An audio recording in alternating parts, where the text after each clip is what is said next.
पहलगाममध्ये जो काल दहशतवादी हल्ला झाला त्याच्यानंतर आपल्याला माहिती आहे की आपल्या राज्यातील मोठ्या संख्येने पर्यटक त्या ठिकाणी अडकलेत। पुणे असेल, मुंबई असेल, नागपूर आहे, वर्धा, अशा अनेक जिल्ह्यातले लोक त्या ठिकाणी अडकलेले आहेत।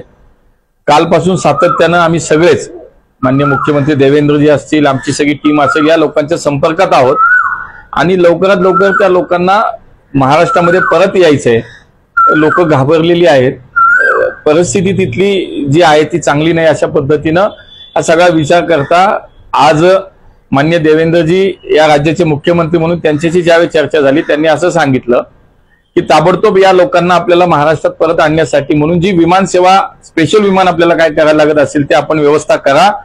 महाराष्ट्र सरकार त्याचा सगळा खर्च करेल आणि तातडीनं याच्यामध्ये कारवाई झाली पाहिजे। आपण सगळ्यांनी मिळून त्याच्यामध्ये प्रयत्न केला।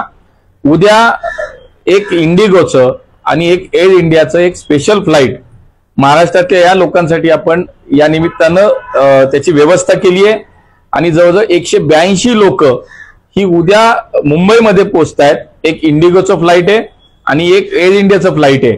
182 लोक याच्यामध्ये येतात। राहिलेली अनेक लोक जी आहेत त्यांची सुद्धा यादी आम्ही तयार करतोय, त्या लोकांशी संपर्क करतोय, त्यांचे आयडी प्रूफ जमा करतोय आणि त्यांना सुद्धा लगेच परवा काही आपल्याला फ्लाईट्स याच्यामध्ये अजून स्पेशल फ्लाईट करायची का याच्या संदर्भातलं सुद्धा नियोजन चालू आहे आणि अजून जवळपास 100 ते 150 लोक ही राहण्याची शक्यता आहे, त्यांच्याशी सुद्धा चर्चा चालू आहे आणि परवा पण परत याच अनुषंगानं अजून आपल्याला स्पेशल फ्लाईट करायची आणि राहिलेल्या लोकांना पण परत आणायचं।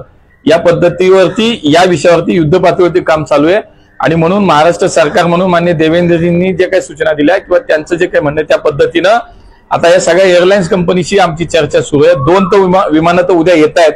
आमच्या सगळ्या सिव्हिल एव्हिएशन मिनिस्ट्रीच्या माध्यमातून कोऑर्डिनेशन चालू आहे, विमान कंपनीशी आम्ही बोलतोय आज। त्यामुळे उद्या तर नक्कीच 182 लोक येत आहेत आणि राहिलेली लोक ही परवा तेव्हा 2 दिवसात उर्वरित सगळ्या लोकांना सुरक्षितपणे महाराष्ट्रात आणण्याचं काम निश्चितपणे आम्ही सगळेजण करतोय।